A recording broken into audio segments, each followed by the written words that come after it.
안녕하세요. 푸르미리의 김보경. 안녕하세요. 푸르미루 주미경입니다. 2025년 시작한 지가 벌써 1월 다 지나갔고 2월도 거의 다 지나가고 있습니다. 입춘도 지났는데 아직 겨울의 그 뒷맛이 아주 그냥 차갑고 매섭습니다. 이번 주까지는 많이 춥다고 하니까, 그리고 2월까지는 우리 몸 단돌이 잘 하면서 아프지 말고 이제 봄을 기다리면서 우리의 마음이 봄을 맞을 수 있는 그런 준비를 하는 달이 이 2월이 아닐까 하는 생각이 듭니다. 그래서 오늘은 제가 여러분들에게 함께 나누고 싶은 책은 마음 산책이라고 하는 출판사에서 나온 마음 사전이라고 하는 책입니다.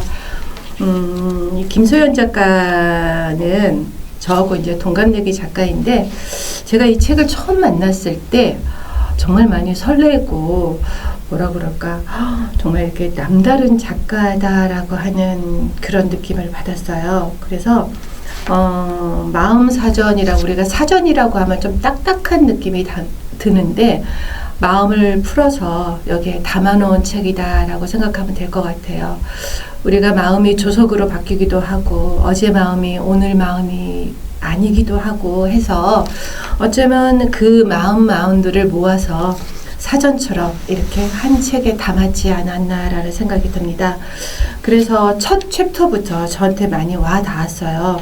그래서 오늘은 제가 짧은 챕터 2개를, 유리와 거울이라는 한 챕터와 그 다음에 차 한 잔과 담배 한 모금이라는 챕터 2개를 가지고 그 김소연 작가가 맨 처음에 펼쳐 보이고 싶었던 마음이 어떤 마음인지 여러분들과 함께 나눠보도록 하겠습니다. 그럼 첫 번째 챕터, 유리와 거울. 어느 날 유리창에 달라붙은 매미를 본 일이 있다.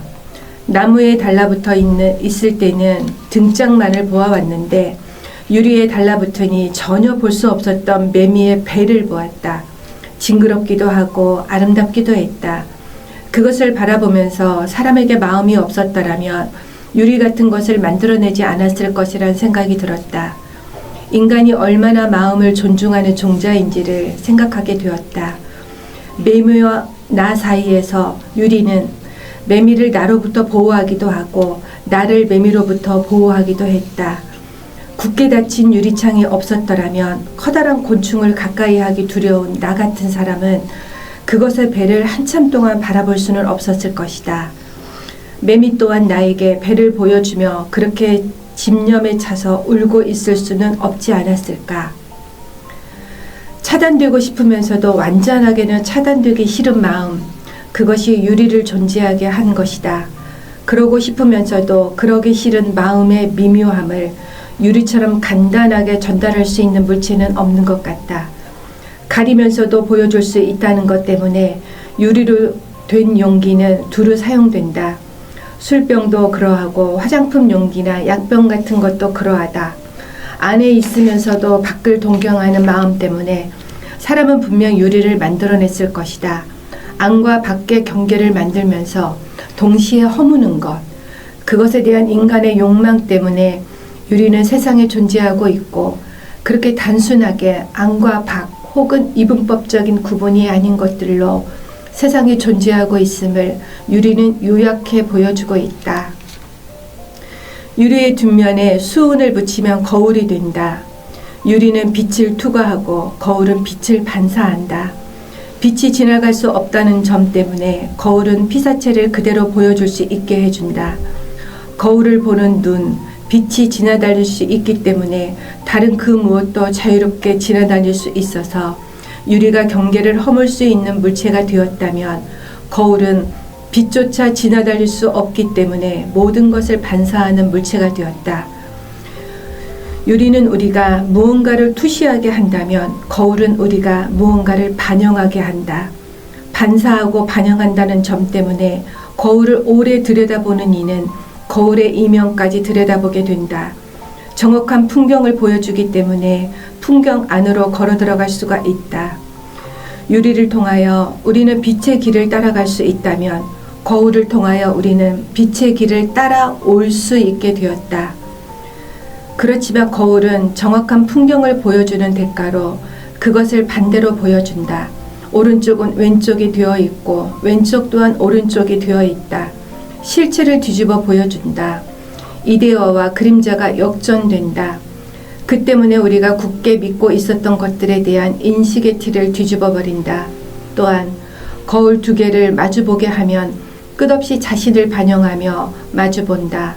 거울이 거울을 끝없이 마주보고 있으면 무한으로 갈 수도 있고 그 과정 속에서 분열을 일으킬 수도 있듯이 사람이 사람과 끝없이 그리고 골몰이 마주보고 있으면 그와 같을 수 있다.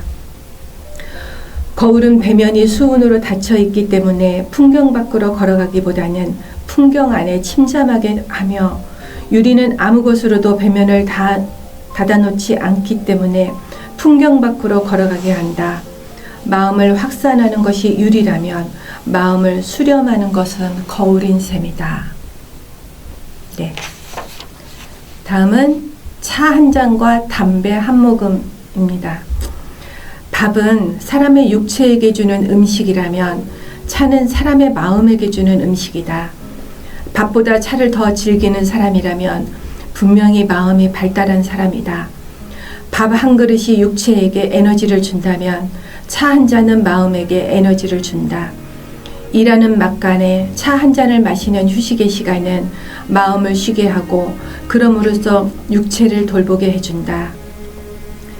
찻집에서 차 한 잔을 함께 마시지 않고 식당에서 밥만 먹고 헤어지는 관계에는 온기가 없다. 식당만큼이나 찻집이 많은 우리가 사는 동네를 산책하면서 마음이 만나는 것이 적어도 육체가 만나는 것만큼은 소중하구나 하는 생각이 든다. 그리고 찻집의 간판을 보라. 식당의 간판은 아름다움을 추구하기보다는 명시성을 추구하고 있지만 찻집의 간판은 여전히 아름다움 쪽을 향해 있다. 눈보다는 마음을 끌기 위해서. 담배는 건강에 해롭다. 백해무익하다는 담배이지만 그것은 육체의 관점에서만 보았을 때 가능한 이야기이고 애연가들에게 담배는 정신건강에 이롭다. 몸보다 정신의 건강을 우위에 두는 사람이라면 담배가 몸을 해치는 것을 알고도 담배를 계속 손에 들게 될 것이다. 한숨과도 같은 담배 한 모금을 내뿜으며 사람들은 마음을 환기하고 쇄신할 수 있다. 덩 샤오핑에게 사람들이 장수의 비결을 물었을 때 그는 끼경이 그 비결이라고 말했다 한다. 만끽한다는 것만큼 지혜로운 건강법은 없다. 뜨거운 물에 차 알갱이가 풀려나가고 담배 한 모금의 연기가 허공에 풀려나간다. 그 풀려나가는 실체를 바라보며 사람들은 마음에 매듭을 푼다. 찬물을 끓일 때에도 담배를 피워 물 때에도 불이 필요하다. 차와 담배는 온도 없이는 존재하지 않는다. 커피를 볶을 때에도 녹차잎을 말릴 때에도 열기가 필요하고 담배를 피울 때에도 점화가 필요하듯이 마음에도 열기와 점화가 필요하다. 냉정함이 열정의 한 방법이듯이 냉정해지는 것에도 운기 있던 한때가 전제된다. 차 한 잔과 담배 한 모금을 음미할 때처럼. 네, 여러분들 어떠셨나요? 저는 이 두 챕터를 보고 그냥 이 김소연 작가한테 그냥 완전히 매료돼 버렸어요. 저한테 유리와 거울에 대해서 쓰라면 난 정말 이렇게 쓸 수 있을까?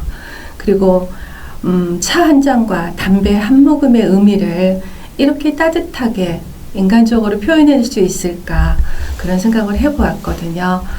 그래서 그 차 한 잔의 여유, 여기 작가가 말한 것처럼 밥과 차의 의미, 그리고 차이점, 그리고 밥집의 간판과 찻집의 간판이 왜 다른지에 대해서 너무나 정말 아름다운 작가답게 잘 풀어냈다는 생각이 들었어요.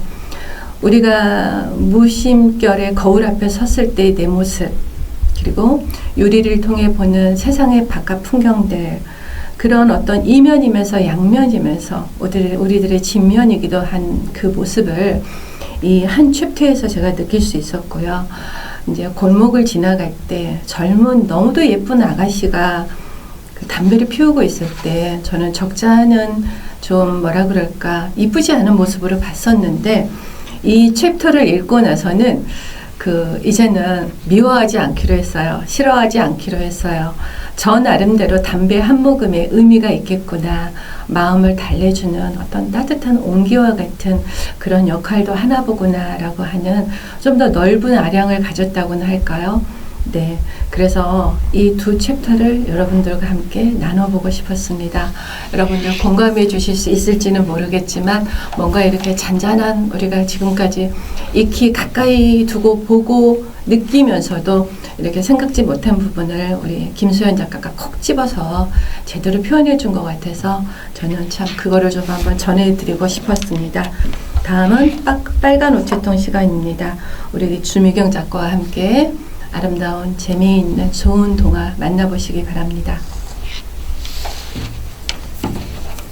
오늘 제가 들려드릴 이야기는 홍종희 작가님의 글, 박연경 작가님의 그림, 그리고 머스트비에서 출판한 가짜 엄마라는 동화책입니다. 이 가짜 엄마는 아마 이야기를 듣다 보시면 누구나 한 번쯤은 들었을 그런 이야기이니까 한번 잘 들어보시고 공감도 해주시면 감사하겠습니다. 엄마가 진짜 내 엄마일까? 너 이런 생각 해본 적 있니? 없다고? 잘 생각해봐. 그럼 이런 말 들어봤어? 엄마한테 말이야. 아이고 속상해. 내가 애기니? 누굴 닮아서 저러는지 몰라.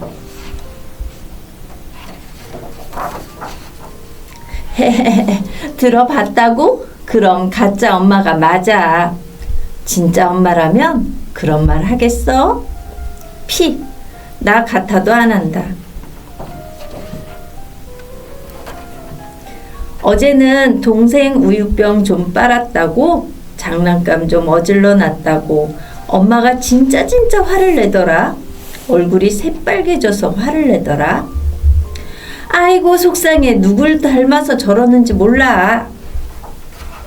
아빠는 또 어떻고 하루 종일 엄마한테 야단 맞고 속상해서 아빠 나는 누구 닮았어?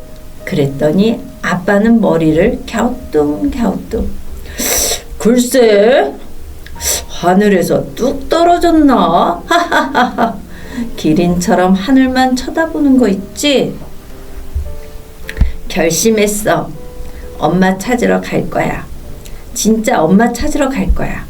그런데 하늘에 어떻게 오르지? 맞아. 높은 다리를 찾아보자. 다리에 올라가면 하늘에 닿겠지. 아기 다리, 고기 다리, 구름 다리, 강아지 다리, 거북이 다리, 개구리 다리, 큰 다리, 작은 다리, 징검 다리. 터덜 심으로 두리번 힘을 내자. 으라차차 다리를 찾자. 아자 출렁다리에 오르자. 눈을 감고 한 발 입술을 물고 조심 그래도 하늘이 너무 높아.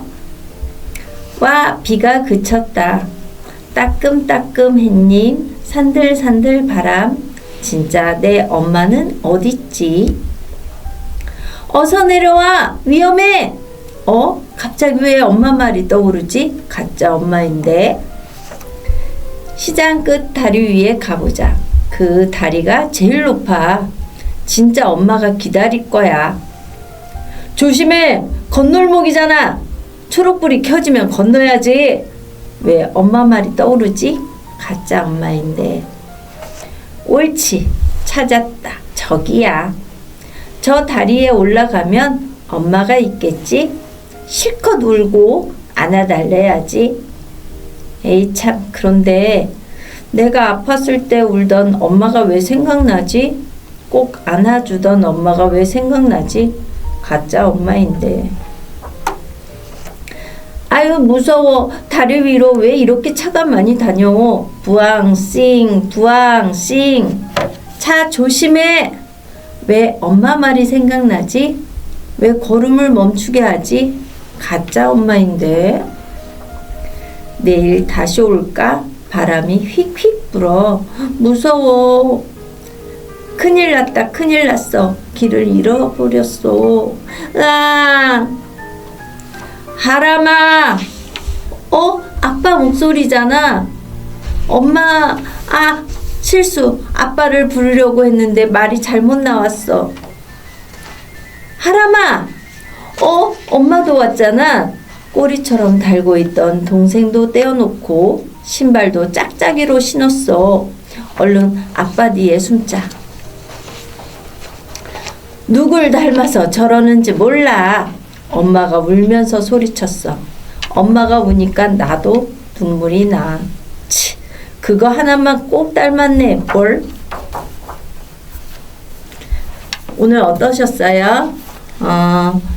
하람이는 가족의 소중함을 오늘 바로 깨달았어요.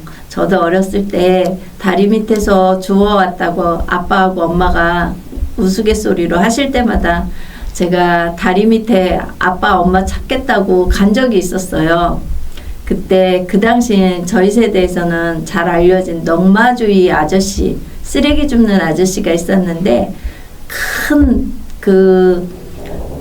그 바구니에 저를 담아갈까봐 갑자기 무서워서 막 달려서 집으로 온 적이 있어요. 다시는 제가 다리 밑으로 간 적이 없어요. 그 뒤로. 아마 이 이야기를 들으시면 추억도 새록새록 떠오르실 거고, 하람이 같은 경우는 사랑을 많이 받고 있다가 동생이 태어나면서 동생에게 자리를 빼앗겼다 생각하면서 엄마가 정말 내 엄마가 맞을까라는 생각을 했을 거예요. 오늘 이 이야기를 통해서 가족의 소중함을 더 뜻깊고 더 깨닫는 시간이었습니다. 지난달 같은 경우는 신년을 맞이했잖아요. 설 연휴로 가족들이 모여서 좋은 이야기를 하면 좋은데 그렇지 못한 가정도 있었다고 매스컴에서 들었습니다. 우리는 앞으로 남은 한 해 한 해 하루하루가 정말 소중하고 감사하기 때문에 더 소중한 시간을 위해서 가족과 함께하는 시간을 더 많이 가지셨으면 합니다. 다음에는 더 좋은 글로 인사드리겠습니다. 고맙습니다. 이제 한 달여 지나면 저희가 어쩌면 꽃 이야기를 할지도 모르겠습니다. 나무에 연두빛 새순이 돋아나고 어디에선가 꽃잎이 번그러지면서 저희가 책과 함께 꽃 소식도 함께 전할 수 있는 3월이었으면 좋겠습니다. 그리고 꽃처럼 좀 화사하고 밝아지는 사회, 그런 세상이었으면 좋겠다라는 생각을 해봅니다. 우리 마음속에 봄을 들여놓고 또 우리 주변에 봄 소식 같은 좋은 소식들이 참 많이 자주 들려왔으면 좋겠다는 생각을 해봅니다.